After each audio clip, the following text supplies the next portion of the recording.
Presidente del Gobierno, Presidente del Congreso de los Diputados, Presidente del Senado, Presidente del Tribunal Constitucional, Presidente del Tribunal Supremo, del Consejo General del Poder Judicial, miembros del Congreso, de los Diputados y del Senado, señoras y señores. Agradezco a la señora Presidenta sus amables palabras, así como la invitación que la Sede Apostólica ha recibido con ocasión de mi viaje a este país, así como la deferencia de acogerme en este histórico Palacio del Congreso de los Diputados, ámbito eminente de la vida institucional, jurídica y democrática del Reino de España. Vengo ante todos ustedes como obispo de Roma y pastor de la Iglesia Católica, consciente de que la misión confiada al sucesor del apóstol Pedro como principio y fundamento de unidad de los obispos y de los fieles, coloca a la Santa Sede de modo peculiar en diálogo con los pueblos y con los estados. Mi presencia entre ustedes quiere ser un gesto de cercanía hacia España, en el marco de la mutua cooperación y una palabra ofrecida desde el servicio a la persona humana. La Iglesia camina con la humanidad, comparte sus esperanzas y sus heridas, escucha los interrogantes de cada época y se deja interpelar por todo lo que concierne a la existencia de los hombres y las mujeres de hoy. Por eso, cuando se dirige a la vida pública, lo hace respetando la misión propia de las instituciones y la legítima responsabilidad de quienes han recibido el mandato de legislar. Reconoce la autonomía de las realidades terrenas y la distinción entre comunidad eclesial y comunidad política. Y precisamente desde esa conciencia aporta una reflexión nacida del deseo de servir al bien común y de recordar aquello que hace verdaderamente humana la convivencia. En este hemiciclo se da forma jurídica a la convivencia social. Aquí las diferencias se escuchan, se ordenan y cuando es posible se convierten en decisión compartida.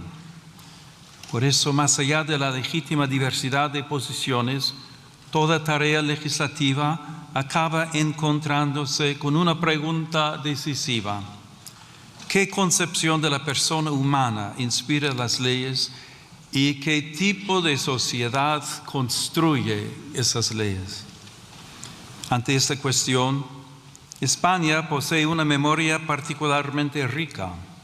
Su identidad geográfica y política se ha ido entretejiendo con una historia en la que la fe y la razón, el arte y el derecho, la tradición y el pensamiento han sabido encontrarse fecundamente en sus catedrales y universidades, en su literatura inmortal, en sus instituciones jurídicas y en el ánimo mismo de su pueblo permanece viva una herencia que ha dado forma a un modo de vivir la libertad, practicar la justicia y ordenar la vida común.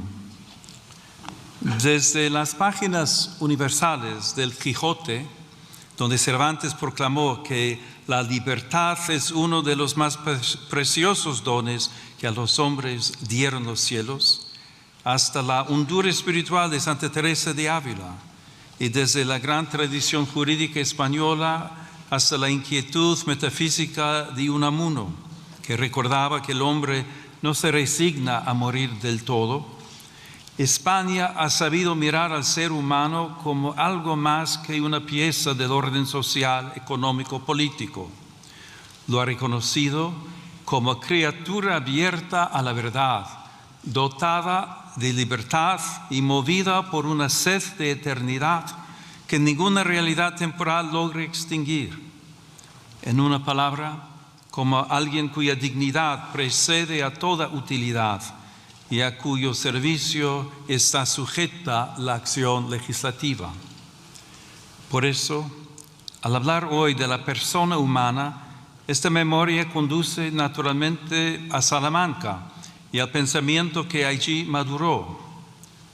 La presencia simbólica en esta sala de los reyes Isabel y Fernando remite a aquel momento en que España quedó situada ante responsabilidades históricas de alcance universal.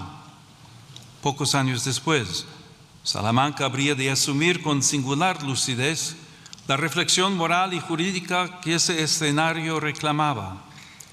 En aquella sede universitaria, hace 500 años, cuando se abrían mundos nuevos y posibilidades inmensas en las relaciones entre los pueblos, algunos maestros comprendieron que la razón no podía ser invocada para revestir de legitimidad cuanto la fuerza o el interés presentaban como conveniente. Introdujeron así en el discernimiento histórico la pregunta por el valor irreductible de todo ser humano y los límites morales del poder. Hay que reconocer que la sociedad y la misma Iglesia no siempre estuvieron a la altura de las intuiciones que encontraban eco en su propia tradición cristiana. Sin embargo, aquel interrogante abrió un horizonte intelectual y moral que desbordó su propio momento histórico. La intuición del totus orbis, de una comunidad humana más amplia que cualquier poder particular, permitía afirmar la existencia de vínculos jurídicos y morales entre los pueblos. Desde España, la reflexión de la Escuela de Salamanca y de manera particular Fray Francisco de Vitoria, junto con otros dominicos jesuitas, contribuyó a formar una conciencia jurídica y moral capaz de recordar que la autoridad lleva siempre consigo una responsabilidad y que todo ser humano debe ser reconocido como sujeto de derechos y deberes.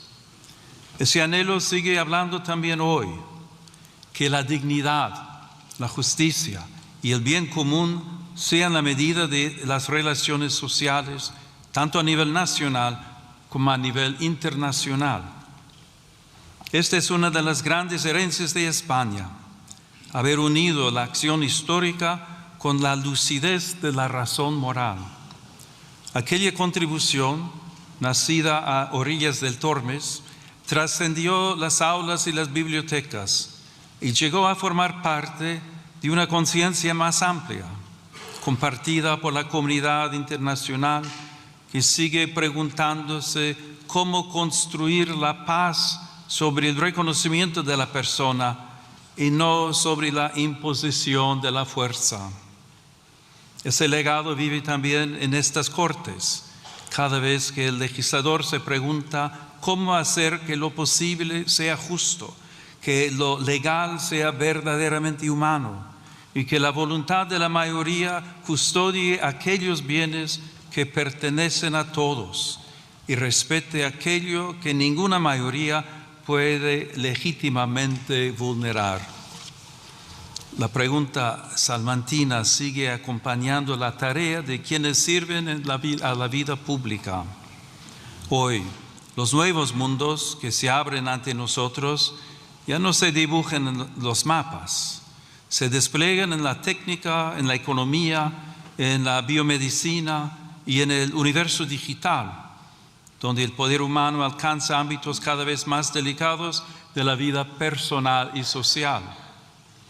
El progreso ofrece posibilidades admirables y hoy lo vemos en modo singular en el desarrollo de la inteligencia artificial y las nuevas tecnologías. Como he recordado en mi reciente encíclica, la tecnología en sí misma no es neutral porque toma el rostro de quien la concibe, la financia, la regula y la utiliza. Por eso, ante las transformaciones de nuestro tiempo, nuestro discernimiento debe centrarse en qué lugar ocupa la persona humana en nuestras decisiones y cómo se plantean hoy de manera nueva la dignidad del trabajo, la solidaridad, la política social y el bien común. Este discernimiento comienza por una afirmación primera. Toda sociedad auténticamente justa se edifica sobre el reconocimiento de la dignidad inviolable de la persona humana. Tal dignidad precede a toda concesión del Estado y no puede quedar subordinada a consensos sociales mudables o al vaivén de las mayorías de cada momento.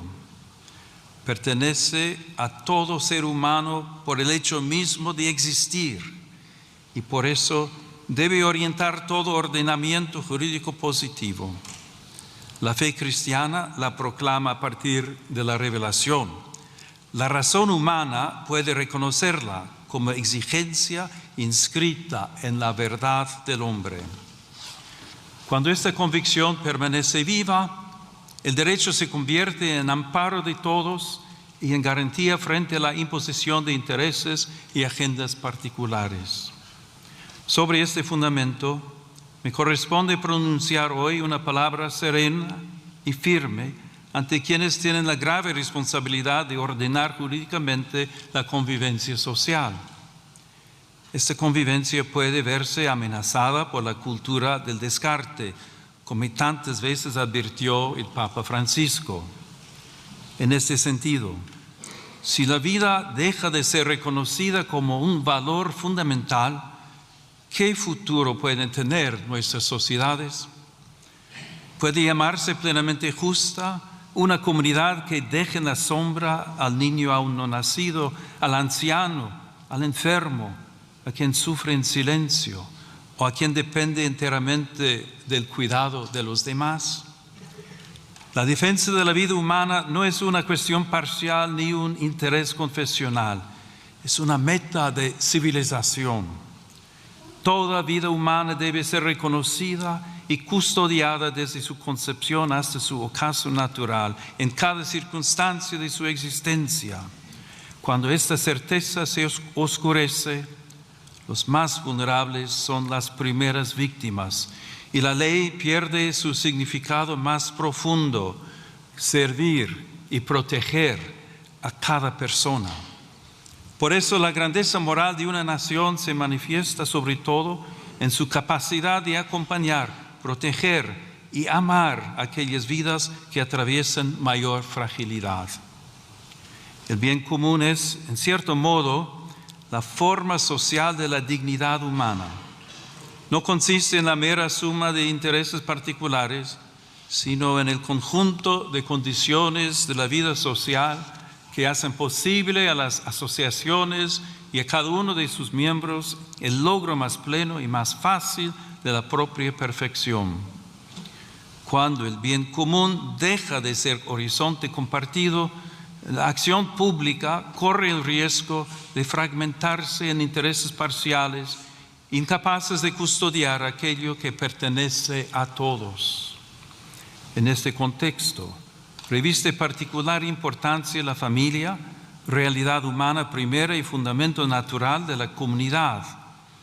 En el hogar se entrelazan las generaciones y se transmite una memoria viva que da continuidad interior a la sociedad.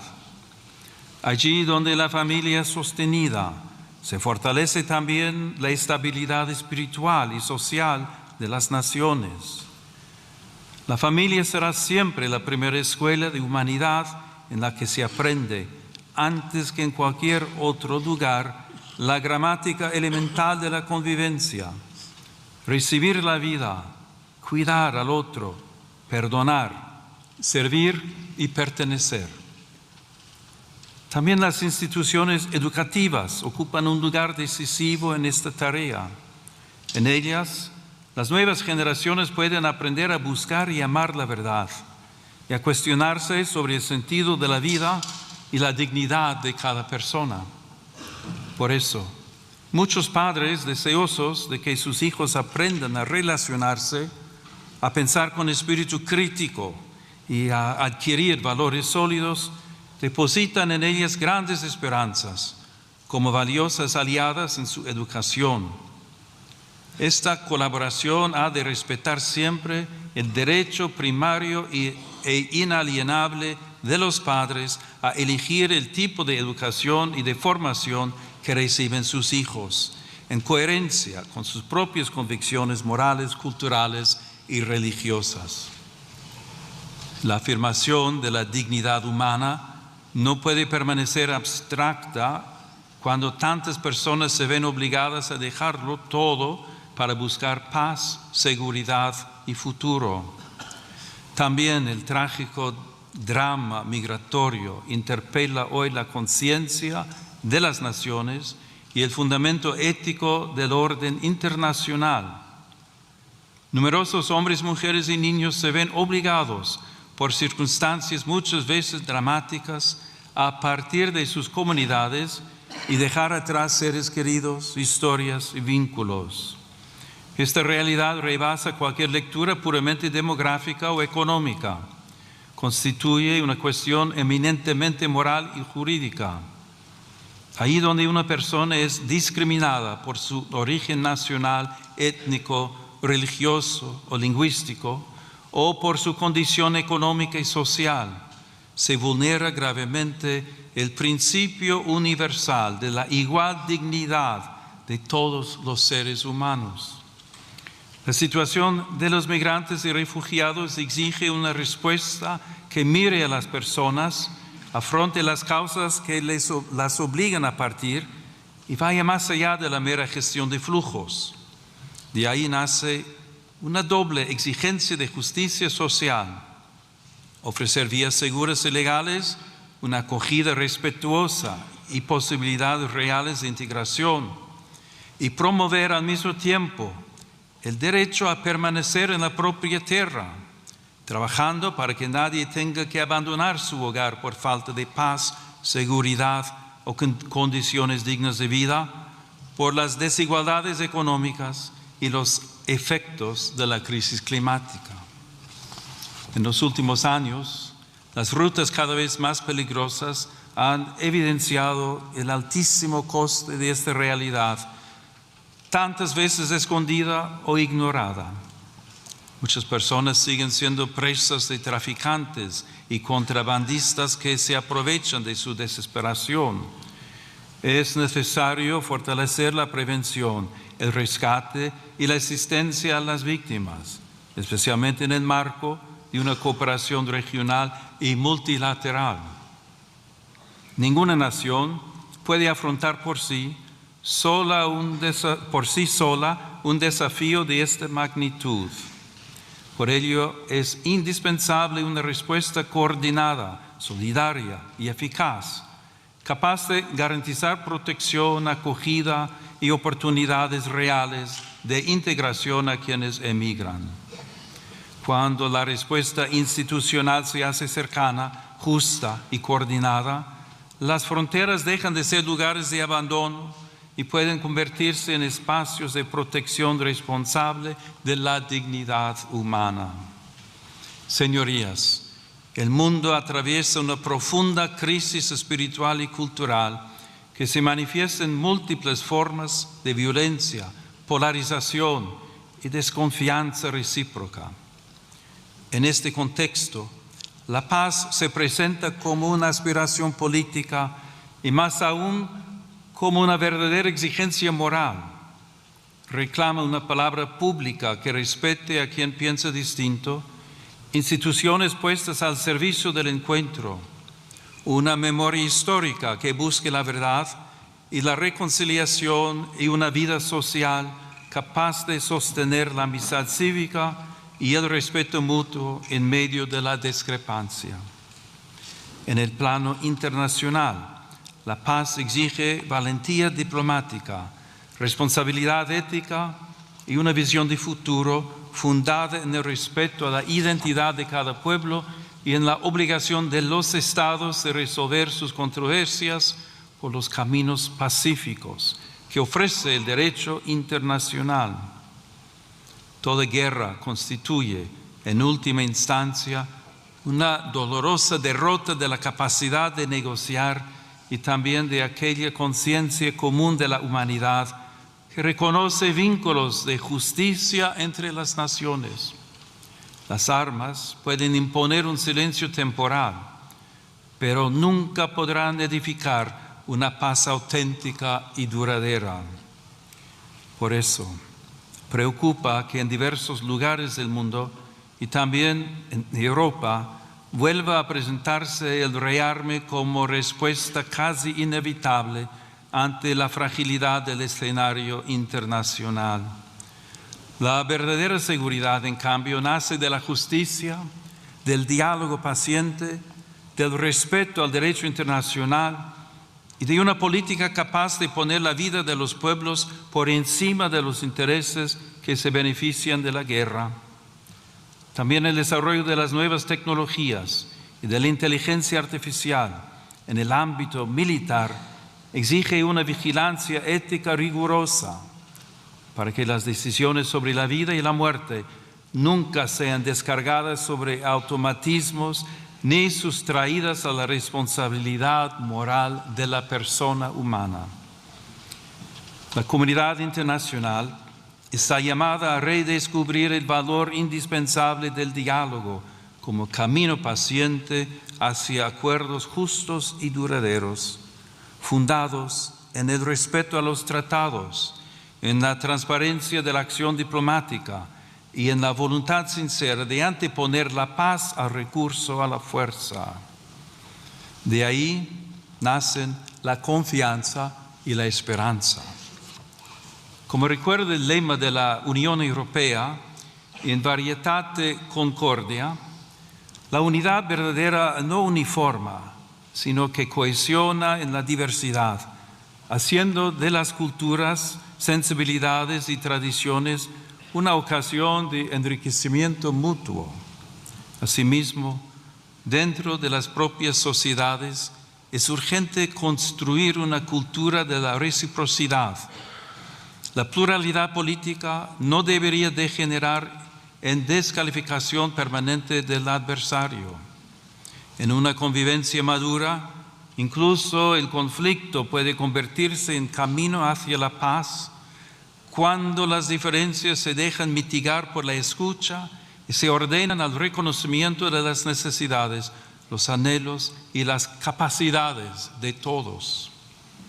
Pero la paz no es solamente una realidad política o institucional.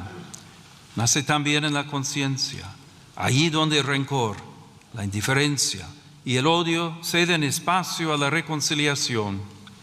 Por eso se instaura y se protege también a través del lenguaje. Las palabras pueden abrir caminos o cerrarlos, pueden iluminar la realidad o deformarla hasta hacer imposible el encuentro. Quienes ejercen una responsabilidad pública tienen por eso una especial obligación de custodiar la palabra para desarmar el lenguaje.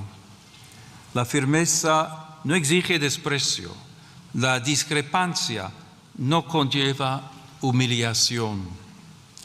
De este respeto al otro nace también el deber de custodiar el espacio donde maduran sus convicciones, su conciencia y su relación con Dios. La atención a ese ámbito interior permite comprender mejor una cuestión decisiva para toda sociedad verdaderamente democrática: la libertad de pensamiento, de conciencia y de religión, derecho fundamental que tutele el ámbito más íntimo de las personas.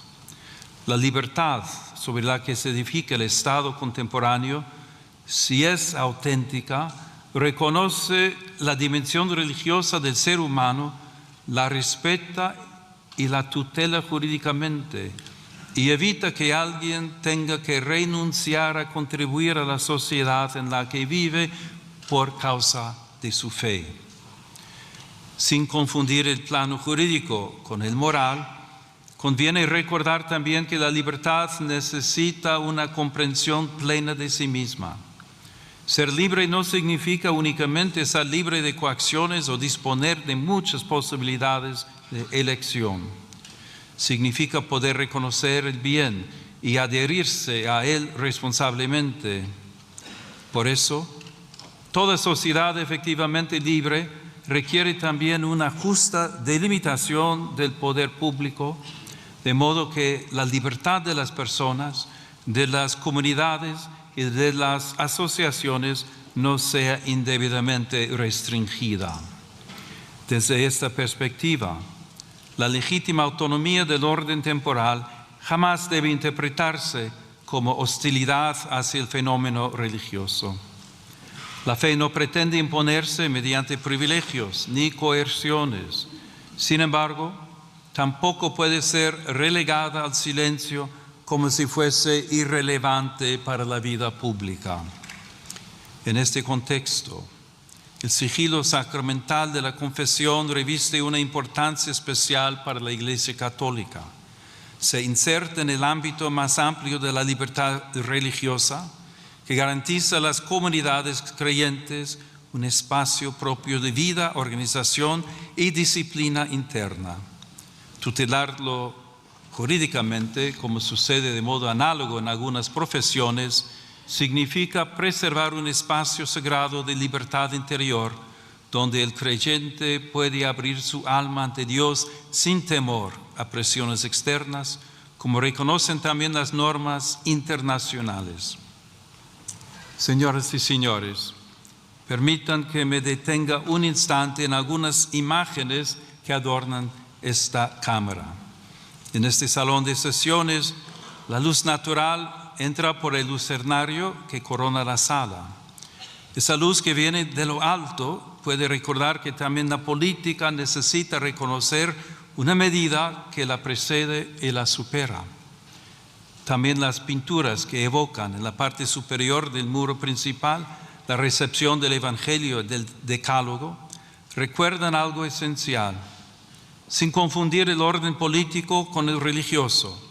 Esos signos invitan a reconocer que la libertad moderna ha sido preparada también por una larga educación de la conciencia, profundamente marcada por la tradición cristiana. En esa escuela interior, los pueblos aprendieron que el derecho debe servir al bien, que la justicia pone límites a la fuerza, que el poder necesita legitimidad, que los pobres pertenecen plenamente a la comunidad, que el extranjero debe ser acogido conforme a su dignidad y que la vida humana jamás puede ser tratada como mercancía. Una ley no alcanza su verdadera grandeza por el mero hecho de haber sido formalmente aprobada. La alcanza cuando, además de ser válida en su forma, puede comparecer ante la dignidad de la persona y salir de ese examen sin avergonzarse. Les invito a alzar pues la mirada, no para alejarse de la realidad, sino para recordar que toda decisión de las autoridades públicas toca personas de carne y hueso, especialmente a quienes tienen menos fuerza para hacerse oír. Porque la altura de miras consiste precisamente en mirar con más hondura aquello que está en juego en cada decisión pública. Por eso, junto a las respuestas técnicas y las reformas legales, hace falta también una renovación moral. España puede ofrecer mucho en este camino. Cuenta con una lengua que une continentes, una tradición cultural, jurídica y espiritual que ha sabido poner en diálogo fe y razón, derecho y conciencia, unidad y pluralidad. Esta experiencia histórica recuerda también el valor de la concordia y del esfuerzo paciente por construir una convivencia pacífica y justa. Que esta noble nación jamás pierda la memoria de sus raíces ni la audacia de mirar al futuro. Que España continúe siendo tierra de encuentro, de cultura, de solidaridad y de esperanza. Y que su vida pública sepa unir siempre la firmeza de las convicciones con la nobleza del diálogo y la grandeza del servicio. Que Dios conceda paz a todas las naciones de la tierra, concordia a las familias y serenidad a las conciencias.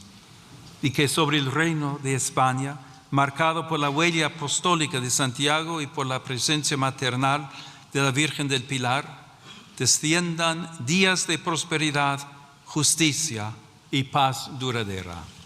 Muchas gracias.